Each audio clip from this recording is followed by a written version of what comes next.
প্রিয় শিক্ষার্থীরা, আমরা এখন 2.1 এর 1 নম্বরে খ করব।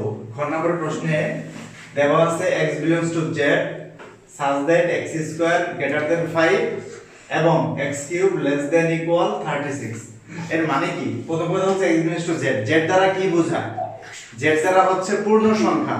পূর্ণ সংখ্যা কি শুধু প্লাস প্লাস মাইনাস শূন্য, সব সংখ্যা হচ্ছে পূর্ণ সংখ্যা।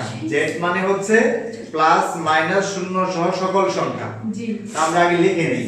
এরপরে বলছে x belongs to যেহেতু z, তার মানে এখান থেকে এটা আমি x নিতে পারবো, এভাবে যে কোনো সংখ্যা x নিতে পারবো, কিন্তু ওই x টাকে স্কয়ার করতে হবে, ওই মানটাকে বর্গ করব, বর্গ করার পরও 5 থেকে বড় হতে হবে। মানে যে সংখ্যাটাকে আমি সিলেক্ট করব সেটা অবশ্যই 5 থেকে কি হবে?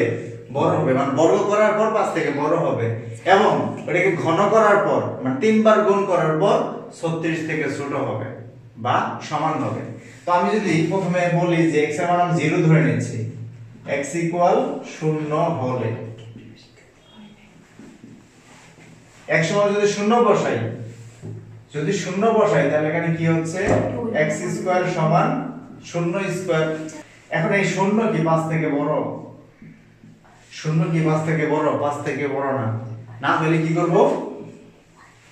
মানে কেটে দেব এটাকে, যে এটাকে ফলো করতেছে না, ঠিক আছে? এবং তে কি লেখা আছে? x cube.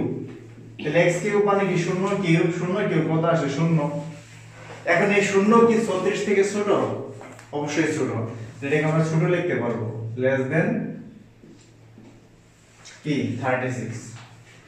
এখানে এই শর্তটা মানছে, কিন্তু এই শর্ত মানে নাই, যার জন্য আমরা x এর মান 0 গ্রহণযোগ্য হবে না, এটা আমরা নিতে পারবো না। তাহলে এটা বাদ, x এর মান 0টা বাদ। এরপর x এর মান আমরা কি নিব? প্লাস মাইনাস 1 একসাথে নিব। প্লাস মাইনাস 1 হলে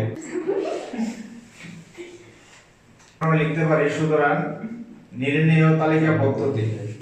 তো পরের মানগুলো হবে -6, -7, -8, এভাবে মাইনাস সকল মান হবে। এটা আমাদের অ্যানসার।